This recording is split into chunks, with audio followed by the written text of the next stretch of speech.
Once again, we are building video sessions, videos for you to watch that will allow you to look at computational strategies that progress from kindergarten, first grade level up through fourth and fifth grade level.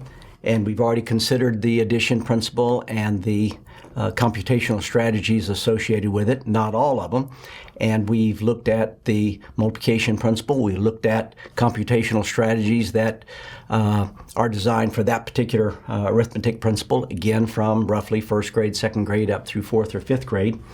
And now we're getting ready to turn our attention to the subtraction principle. Once again, let me remind you, computational strategies are ways, of course, to compute target sets that emerge from any of these arithmetic principles. So right now we're focusing on the subtraction principle. I'm going to go over the subtraction principle in just a moment, but what will emerge is a target set, and I want to find the size of that target set. And of course, what we're going to do is we'll have an arithmetic expression that represents the subtraction process, and what I want to do is begin to modify that arithmetic expression, tinker with it, do something with it, so that it allows me to take advantage of single-digit arithmetic, friendly numbers, and power 10 arithmetic. And all computational strategies attempt to do that. So we're going to do the same thing with the subtraction principle. So let's look at the screen that's in front of us, and I've animated this subtraction principle for us. Remember what the subtraction principle is. You start out not with 2 sets or 3 sets. You start out with a single group of objects, like I have here on this display. I have, once again, and you may be getting tired of looking at beach balls or colored balls, but it's the thing that I'm using as my manipulative. So I've got a set of colored balls, and what I want to do is I want to reach into that set and I want to pull out or extract a portion of those. Now, this symbolic notation that I have here on the screen, 23 minus 9, means I'm starting out with a group of objects called the dividend set. Its size is 23, which means I have 23 objects in that dividend set, and I want to reach in and I want to pull out a portion of them. And according to my arithmetic expression, I want to pull out a portion of 9. Now, the important thing about subtraction, even though I get to pull out a portion of 9, there's no restrictions as to which 9 I get to pick from this group. And I think I call that the dividend set. That's the minuend set, the 23. So the 23 represents the size of the minuend set, which is the set we start with. And the 9 is going to be the size of what we're going to refer to as the subtrahend set. So 9 is the subtrahend, and I want to remove 9 objects from the set of 23 objects. So animated wise, I can do this. I can toggle, and you can see that I've reached in, I pulled out the 9, pulled them off to the side, and the subtraction principle wants to know, well, after I've removed that subtrahend set, after I've removed those 9 colored balls or beach balls, I want to know how many are left. And early on in kindergarten, first grade, they're taught to go back and look at the set of objects that remain, in this case, the beach balls, and they'll count them. They'll count sequentially. That's one of the first or early computational strategies for them, to go 1, 2, 3, 4, 5, 6, 7, 8, 9, 10, 11, 12, 13, 14. So they know that if they started with 23 beach balls, they removed 9 of them, that when we go back and count, they find out there's 14 beach balls left. And that's the set we want to count in the subtraction principle. So let me back up here. So in the original set, I've got a set that is the minuend set. It's the set of objects that I start with. I want to remove, in this case, 9 of them. And I want to know, after I remove the 9, how many objects are left. Well, the target set is the set of objects that I want to count after I've removed the portion of objects called the subtrahend set. I want to count that set. That's called the target set. So the minuend is the size of the original set. The subtrahend set is the size of the set, or is the set that we want to remove. Its size is called the subtrahend.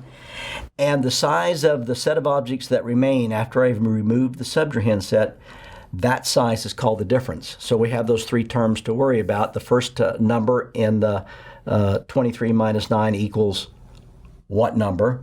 The 23 is the minuend, the 9 is the subtrahend, and when I calculate the number of objects that remain after I remove the subtrahend set, the size of that set's called the difference.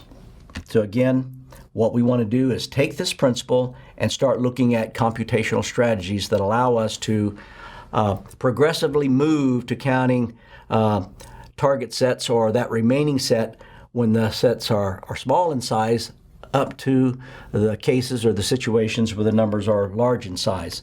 So let me go to our list of principles of subtraction, the computational strategies for the principle of subtraction. I have a list in red of kinds of subtraction problems that might emerge. Simple one, 13 minus 7. I have 73. I want to remove 48. I have 17. How many do I have to remove to have a difference of 8? I have 732. I want to remove 468, and I want to know how big that set is when I get finished removing the 468. Now, I've already talked about sequential counting, and this is the strategy that kindergartners and first graders use at the very beginning. They simply remove a set of objects, and then they go back to the objects that remain, and they simply count them one at a time. So let me at least illustrate that with one simple picture, and then we'll go to the next strategy called counting back, and then the strategy called shifting. So let me leave this one. So I'll start out with a set of objects, which is going to be my minuend set. And I'm going to put some objects in it that all have to have a common unit of measure. And I think I have 13 colored blue dots in that minuend set. So if that's the size of our minuend set, then the minuend, which is the size of the minuend set, and I said that there were 13. So 13 is our minuend, and I want to remove a portion. So I'll go up here and I'll write down, I've got 13. I want to remove, let's say 7 of those objects, and I want to know if I take 7 objects out of that minuend set, how many objects remain? And let me take out 7 of these objects. So I see 1, 2, 3, 4, 5, 6, 7. So let me take out these 7 objects. So I want to take those to out of the minuend set. So I've got that set of objects over here, and they've been removed. If I actually erase them from here, I don't have to physically put them over here, because if I remove them, I'm really more interested in counting the number of objects that remain in the minuend set after I've removed the subtrahend set. So if I were to go up and pick my little eraser,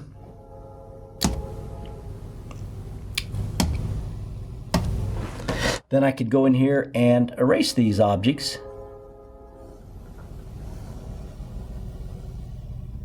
So I've removed those objects, and now I'm ready to count the objects that remain after I took out the 6 objects over here. They're all over here now, the 7 objects I took out. So I pull those 7 out, which is the meaning of this symbolism 13 minus 7, or take away 7. I pull those out, and I want to count the objects that remain. So this essentially becomes,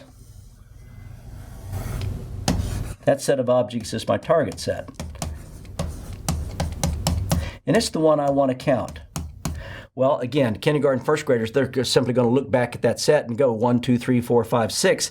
I see that there are 6 objects in the target set. So the answer to this question right here, if I have 13 objects and I remove 7, it's 6, because that's the size of the set that remains after I removed. So sequential counting is one of the early strategies that kindergartners and first graders will use in a subtraction problem.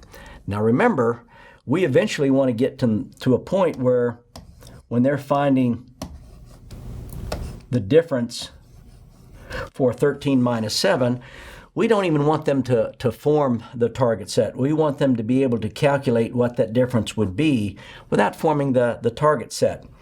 Another strategy just like counting on for addition moves us up, you could count back in subtraction to move us back from the larger of the two numbers, the minuend. Let's see if I can illustrate that. So this strategy, I've implemented sequential counting.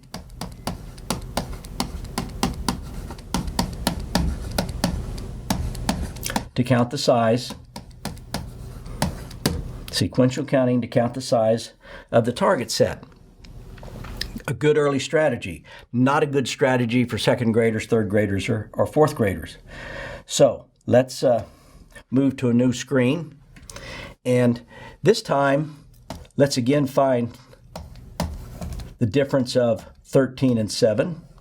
If I have if I have 13 objects and I want to remove 7 objects from that set of 13 objects, I'm going to use a strategy that's sort of the opposite of counting on, and it's sort of counting back. And so what I have here is in my sequence, I would have 1 and 2, 3, 4, 5, 6, 7, 8, 9, 10, 11, 12, 13. And so I have 13 objects that I've started with. And what I want to do is if I start removing 7 objects from the 13 objects, where will I be?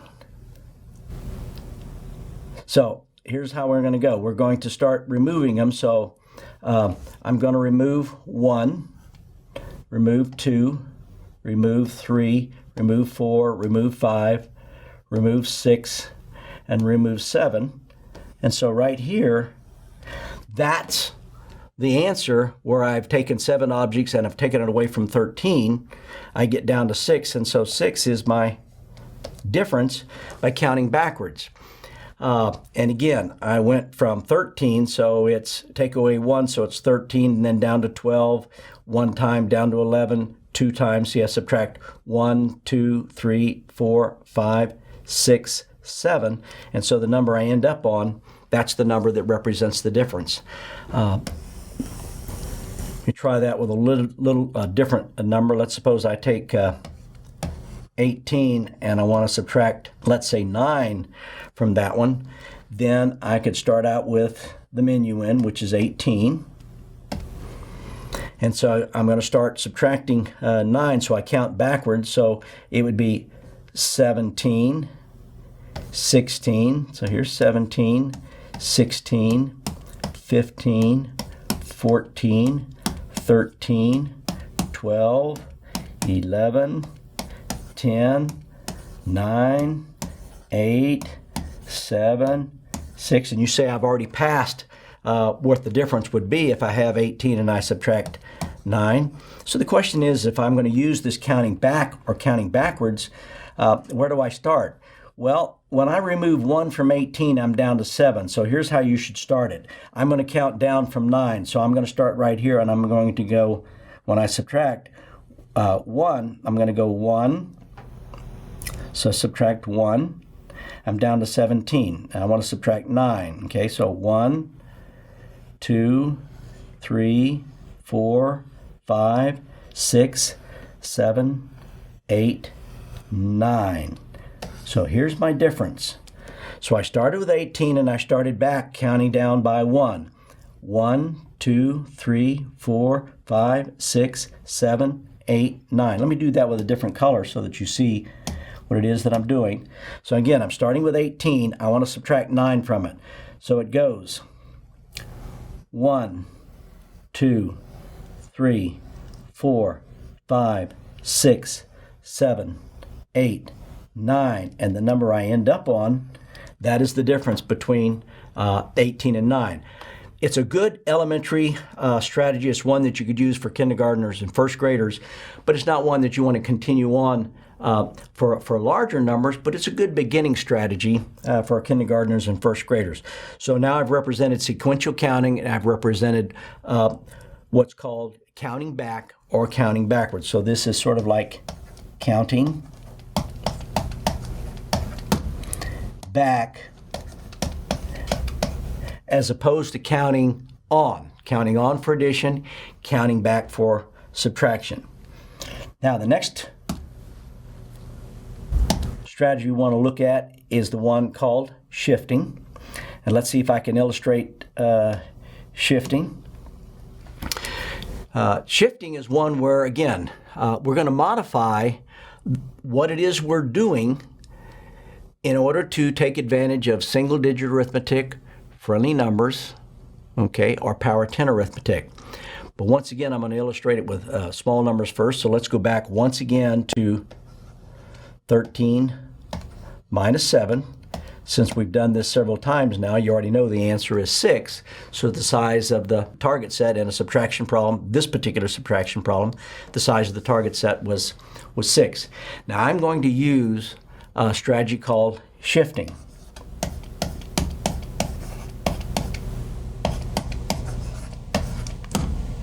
And it's a little bit like sharing. Remember, in addition, the idea with sharing is to borrow from some of the add-ins and put those with other add-ins that increased them to a size that made them a friendly number, or perhaps take away from an add-in or summand in order to get it down to a friendly number. In shifting for subtraction, it's a little bit different idea, but it's sort of similar in some nature, but it is different. And here's the idea. I'm going to illustrate it two different ways. I'm going to start out with a set of 13 objects. I'll make them red.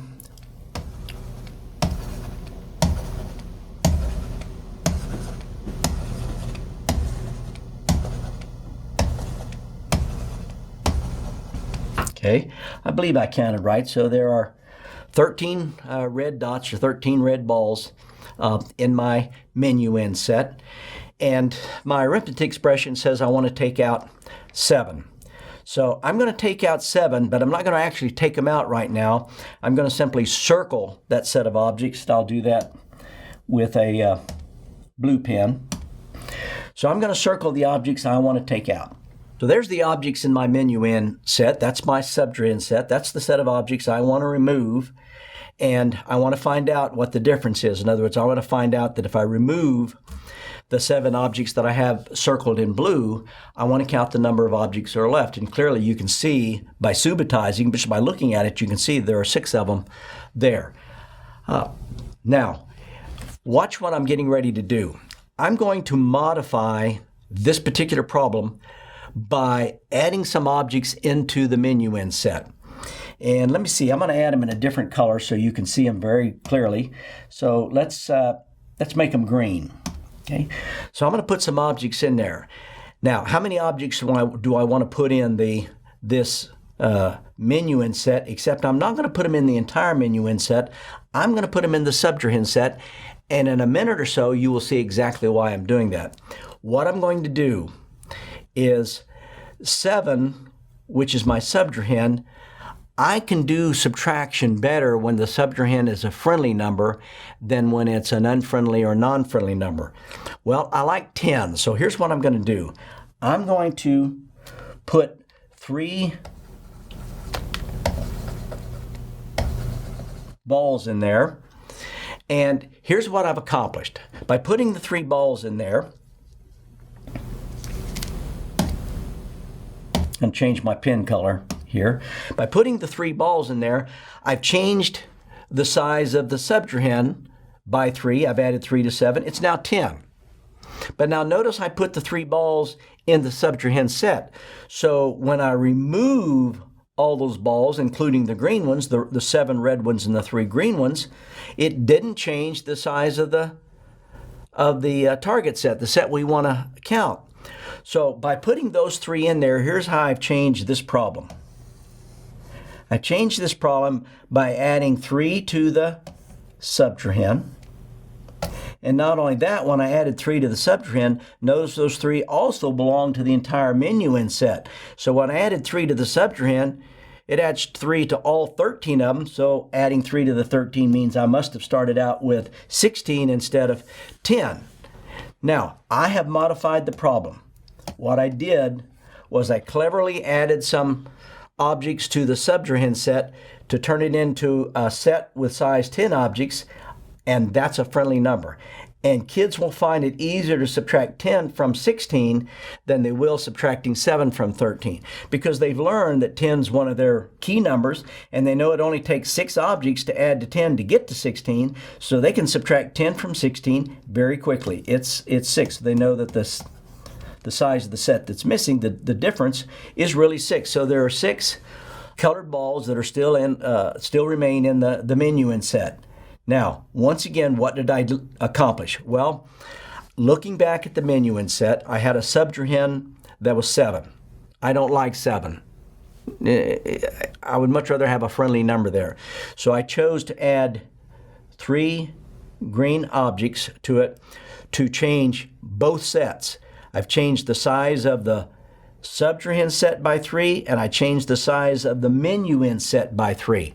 Count them. There were originally 13 red. I add 3. There's now 16. But I also put the 3 inside the subtrahend to make sure that I'm going to remove not only the 7, but the 3 I added in to get rid of, so I don't change the size of the target set, the difference set, the one whose size I want to compute. Now, that's one way of looking at this problem. So I'm allowed to do this, and I can do it this way by adding something to the subtrahend. I can accomplish the same thing by subtracting, by subtracting something. So if I had something like, 23, and I want to subtract, let's say, 14 from that, and I want to know if I had a set of 23 objects, and I reach in and I pull out 14 objects, how many objects do I have left? What's the difference? Well, if I were to draw a picture of this, I'm not going to take time to do that, but if I were to draw the picture of this, here's what I would do. I would reach in and pull out 4 objects from the subtrahend set and make this a 10. And remember, since I don't want to change the problem, I've got to reach into the big set, 23, and pull out 4 from it as well. So pulling out 4 from 23 means I first pull out 3 to get down to 20 and pull out 1 more. So that's now 19. And so this time, instead of adding the same number to both the minuend and the subtrahend, this time I subtracted the same number from the subtrahend and the minuend. So this time I subtracted 4 from 14 to get down to 10, friendly number, and I subtracted 4 from 23 to get down to 19, a not so friendly number, but I can subtract 10 from 19 very easily. Again, because of what the kids have learned about their friendly numbers, 10s, 5s, 20s, those kinds of things. So when they subtract 10 from 19, they quickly see that that's 9. So here we can take an arithmetic problem, a subtraction arithmetic problem, like 73, and I want to subtract 47 from it, and I want to know what the difference is. 47, my subtrahend, is not a friendly number, but I can get to a friendly number very quickly by adding 3 to it. So I can change the 47 to a 50 by adding 3, but so as I don't change the size of the difference set, I've got to add 3 to the original set, so this becomes 73 plus 3, which is 76. Now I have the job of simply subtracting 50 from 76. And the kids can do that very simply. When they subtract 50 from 76, 50 from 70 is 20, and then 0 from 6 is 6, so they get a difference of 26. And that strategy is called shifting. I'm going to show you really why shifting is an appropriate term. I'm going to go back to those 2 problems I just looked at, the 13 minus 7 and the 23 minus 14, and I'm going to look at them from a different perspective, actually the number line. So 13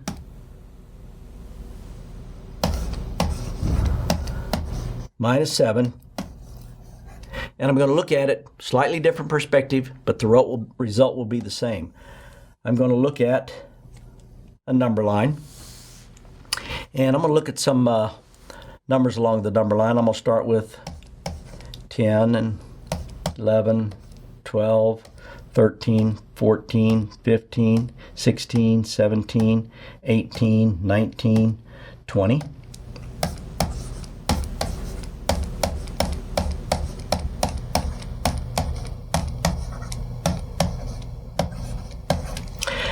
And I guess I need to go down further in the other direction since I'm subtracting 7. 9, 8, 7. Okay. So I'm looking at the numbers 7 through 20 on the number line, and the 13 minus 7 is really asking, what's the difference? You know, how far apart is the number 7, 13, and the number 7, how far apart are they? Well, they're 1, 2, 3, 4, 5, 6 units apart. Well, I can see that in this picture on the number line. You'll be able to see how valuable this strategy is for bigger numbers, but right now it's 13 minus 7. So I illustrated how to modify this by adding 3 to the 7 and changing this subtraction problem to 16 minus 10 by adding 3 both to the minuend and to the subtrahend. Well, in the picture, here's what I'm doing. On the number line, instead of finding the difference between 7 and 13, I'm just going to move up the number line 3 units. So I'm going to go up here 1, 2, 3, and I want to find the difference between,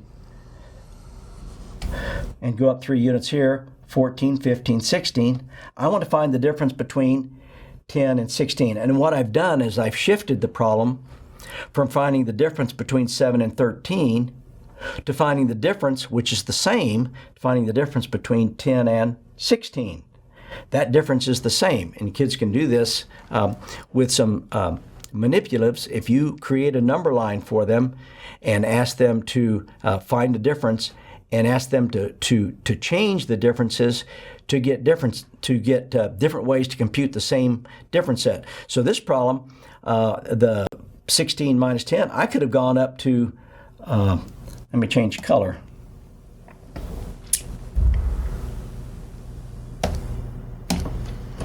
Instead of adding 3 to each one, I could have added 13 to each one and moved up there.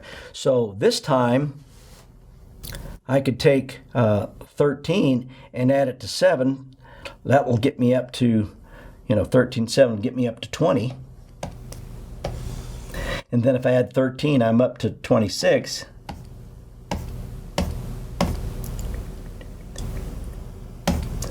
And so this difference is the same as the difference between, although my picture is not very accurate, it's the same difference as between 26 and 20. So I didn't draw it very well to scale, but the idea is that 13 minus 7 is the same as 16 minus 10, is the same as adding 13 to both these, 26 minus 20, and a whole lot other combinations or arithmetic problems. So let's move to bigger numbers. Now, do you see why it's called shifting? Because I'm shifting the difference from one pair of numbers to a difference which is the same, but to a different pair of numbers whose calculations, whose computations I can easily evaluate or compute. So let me change the numbers. Let me go up a little bit bigger.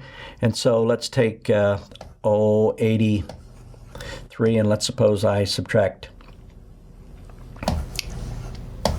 55. So I've got 83, I want to subtract 55.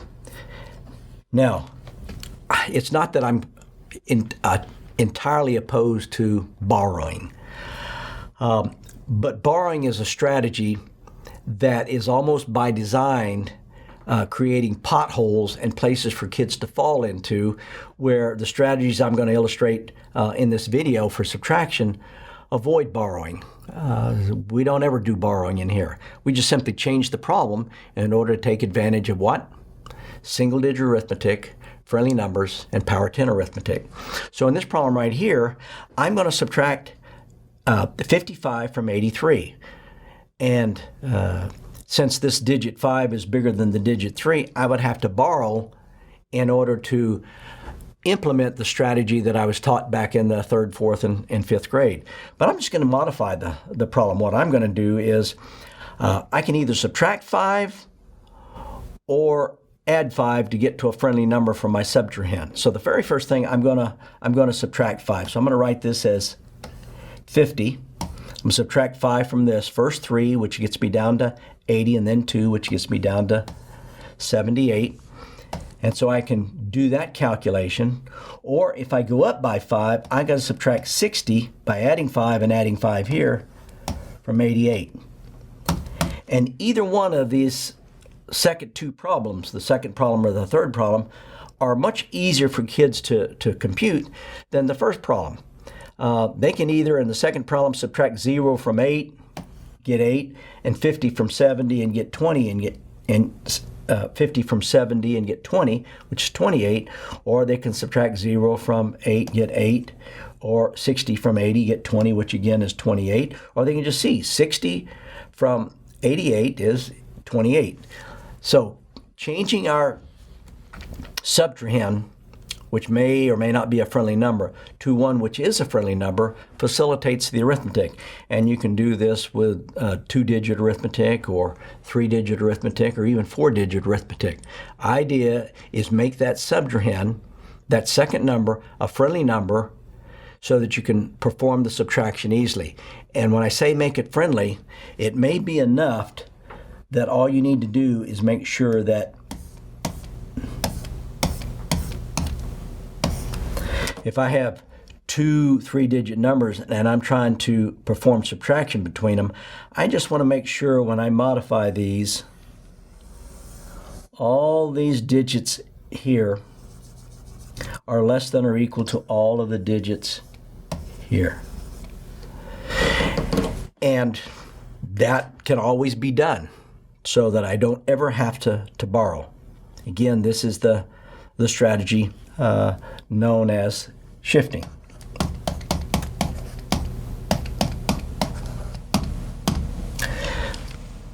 So I've talked about sequential counting. I've talked about counting back or counting backwards. I've talked about shifting.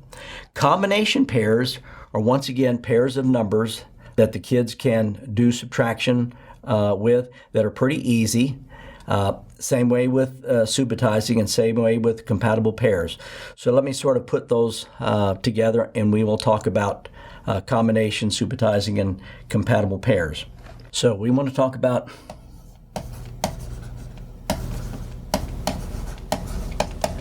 combinations. We talk about compatible pairs. And we want to talk about subitizing, but subitizing really includes all of these because what they're going to be doing is getting to the point that through experience, they see a difference. They can say what the difference is without doing much calculation. In fact, they don't do any calculation. They just look at it and know what the difference is.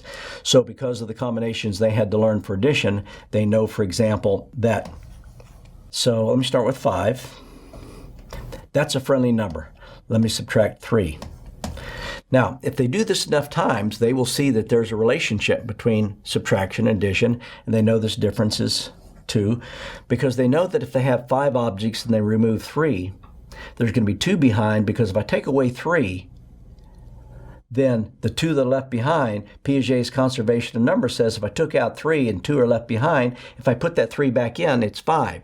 So 5 minus 3 is 2 because 3 plus 2 is 5. And 10 minus 8 is 2 because they know that 8 plus 2 is 10. So combinations for subtraction are those where the minuend is a friendly number. So if we want to look at 15, we want to subtract 7. Since they know that 7 plus 8 is 15, they know that the difference between 15 and 7 must be 8. Now you'll notice in these three examples, it's the minuend that's a friendly number. But remember, I just got through talking about or illustrating the strategy called shifting. And even though these are technically what combinations are, and that's numbers in which that's subtraction problems in which the minuends are friendly, we've already seen that in shifting, we really want to make the subtrahend friendly. So we want to look at numbers like 17 minus 10, because that's an easy one to compute, or 33 minus 20. That's an easy one to compute. Or 243 minus 100. That's an easy one to compute. So as long as our subtrahend is a friendly number, that makes it so the subtraction is easy. But again, back to what combinations are by definition, combination pairs are those in which the minuend is a friendly number. And we know we get to learn these through experience. We don't want to memorize these, we learn these. So combinations are these things, and compatible pairs are differences that they learn through experience, like 8 minus 4. They know is 4, and neither the minuend nor the subtrahend are friendly numbers, but they know that's 4. They know that 12 minus 3 is 9. Now, there may not be a compatible pair, a compatible difference for first graders or even second graders, but it's going to become a compatible difference for third graders. Remember, compatible pairs or compatible number pairs grow through experience. The more they are involved with calculations or computations or arithmetic, the more experiences they have, the greater the size of their compatible pairs. And of course, Subitizing, which includes combinations and compatible pairs, it's just those kinds of arithmetic problems that by virtue of my looking at, I can see what the difference is going to be.